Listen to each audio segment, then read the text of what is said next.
Hola chicos, ¿cómo están? Este video está creado para las prácticas de profundización 1 y 2.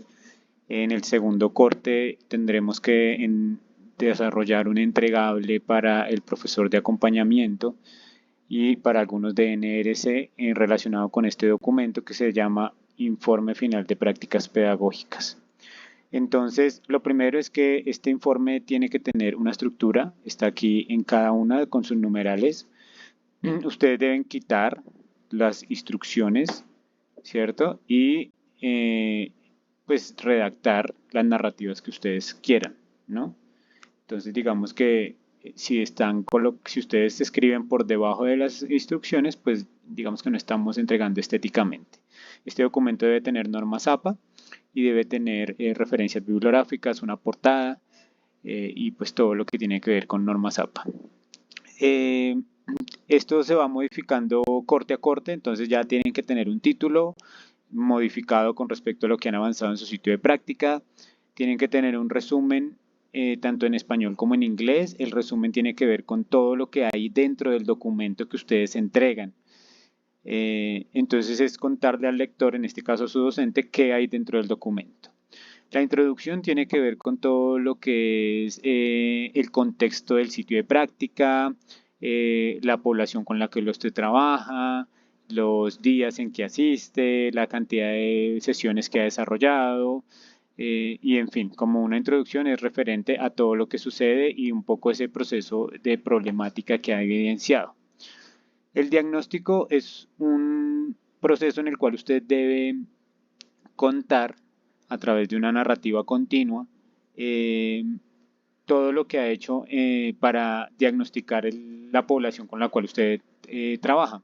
Entonces, en general, todos deben haber hecho un proceso de observación sistemático utilizando un instrumento de registro que puede ser un diario de campo, un registro anecdótico, una lista de chequeo, una bitácora, y eso tiene que tener más o menos entre 4 y 6, o para los de profundización 2, entre 8 y 10 o 12 diarios de campo o instrumentos que hayan registrado todas las observaciones que ustedes hicieron.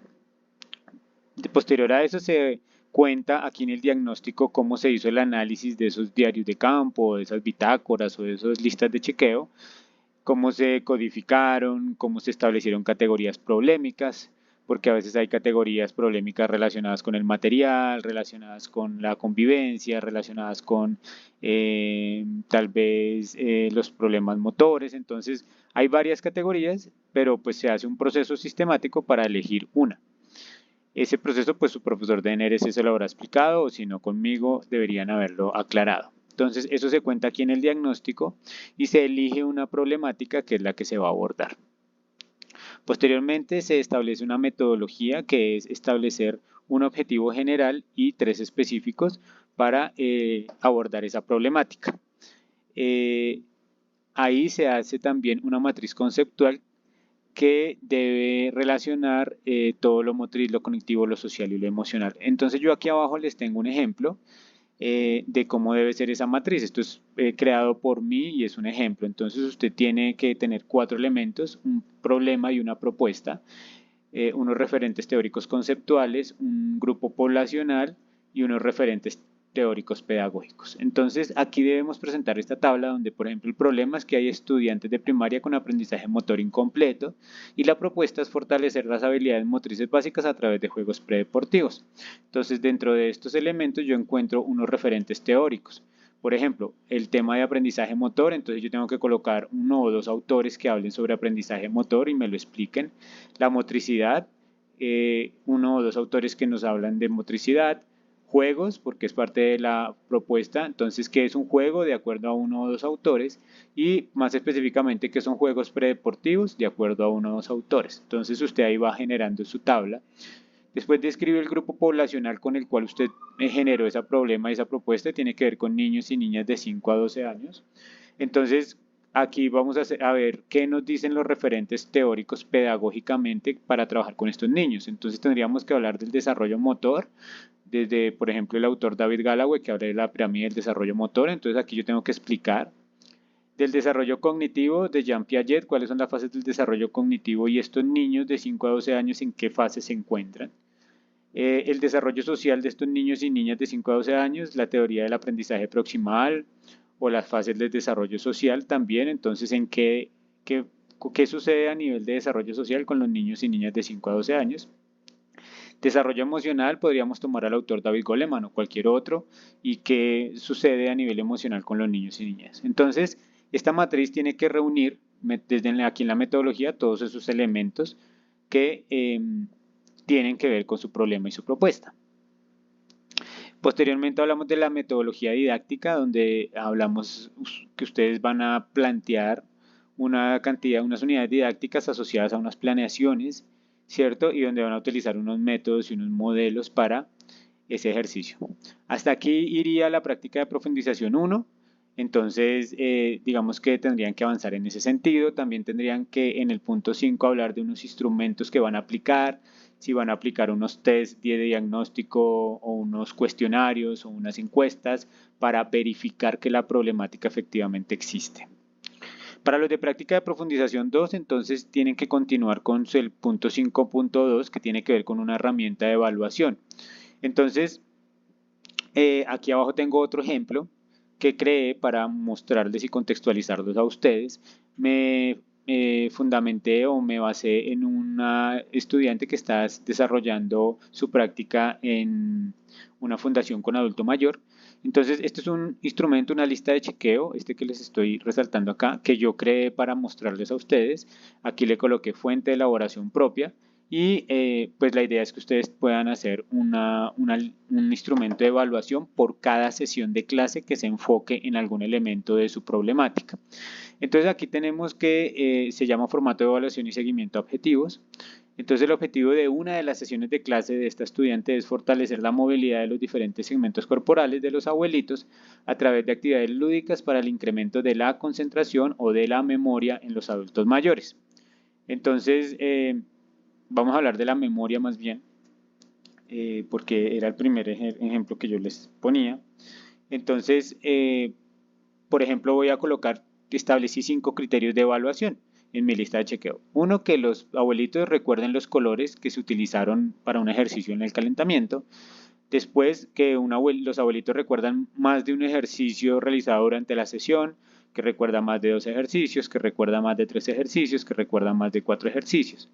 ¿Sí? Y entonces estoy evaluando la memoria. Entonces, en mi clase, al finalizar mi clase, yo hago algunas evaluaciones de manera generalizada con los abuelitos y voy anotando cómo los veo, cómo los voy percibiendo en términos de memoria. Aquí abajo pues anoto el total, si hubo 2 ítems de evaluación que tuvieron bien y 3 que tuvieron mal, pues eso ya es el seguimiento que le estoy haciendo, por eso se llama seguimiento a objetivos de sesión de clase.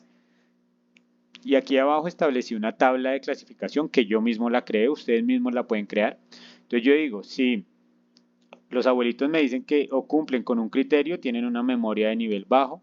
Si cumplen con 2 criterios, tienen un nivel muy bajo. Perdón, sería al revés, bajo y muy bajo. Entonces el nivel 1 sería muy bajo y el siguiente nivel 2 sería bajo. El nivel 3 sería medio, un nivel de memoria media. El nivel 4 sería un nivel intermedio y el nivel 5 un nivel alto. Entonces, si en la evaluación tienen 5 criterios cumplidos, pues tendrían un nivel de memoria alto y mi clase sí estaría aportando a ese fortalecimiento de la memoria. Entonces yo aquí tengo que establecer un instrumento de estos por cada elemento que estoy abordando dentro de mis clases. Entonces, en una clase puede ser de memoria, pero otra clase, voy a cambiarla, la voy a enfocar en la comunicación. Entonces, voy a hacer aquí 5 criterios de comunicación y voy a establecer en esa clase cómo voy a evaluar que si hubo un nivel de comunicación. Lo mismo puede suceder si usted está trabajando, por ejemplo, capacidades coordinativas. Entonces, si usted está trabajando capacidades coordinativas, tiene que hacer un formato de evaluación para la clase de ritmo, un formato de evaluación para la clase de asimilación, un formato de evaluación para la clase de acoplamiento y así usted va haciendo un seguimiento a cada una de las sesiones de clase que usted realiza. Entonces, aquí en el punto 5.2 tenemos que establecer cuál es ese instrumento de evaluación o esos instrumentos que ustedes están trabajando. Luego, pues cuántas sesiones están planteando semanalmente, cuántas sesiones están enfocadas en la comunicación, cuántas en la memoria, cuántas en la concentración, ¿sí? Y después, cómo va a ser el análisis de estos instrumentos de evaluación, que es el punto 7. Entonces, en el segundo corte, los estudiantes de práctica de profundización 2 tendrán que entregar desde el punto 1 de este documento ya modificado hasta el punto 7, ¿cierto? Que es evaluación de la propuesta metodológica, que es cómo va a hacer usted ese instrumento y esa verificación del efecto que desarrolla en su población. Entonces, este es el ejercicio que tiene que hacer. Obviamente también tiene que incluir el punto 11 y el punto 12. El punto 11 son las referencias bibliográficas y el punto 12 son los apéndices o anexos. Entonces, aquí es donde usted coloca estas tablas, estas listas de chequeo en el punto 12. Y todo lo que tiene que ver con test o, por ejemplo, si utiliza el test 3JS de coordinación o si utiliza un cuestionario para evaluar la concentración, todo eso iría en el punto 12. Sí, entonces, para cerrar, los de práctica de profundización 1 tienen que entregar hasta el punto 5. Hasta el punto 5.5, ¿sí? Con la tabla, ¿cierto? Más las referencias y los apéndices. Y los practicantes de práctica de profundización 2 tienen que entregar hasta el punto 7 con las referencias y los apéndices.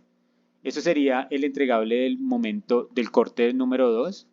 La idea es que ustedes lo puedan fortalecer con todo lo que han trabajado en su clase de NRC o conmigo en mis horarios de tutoría.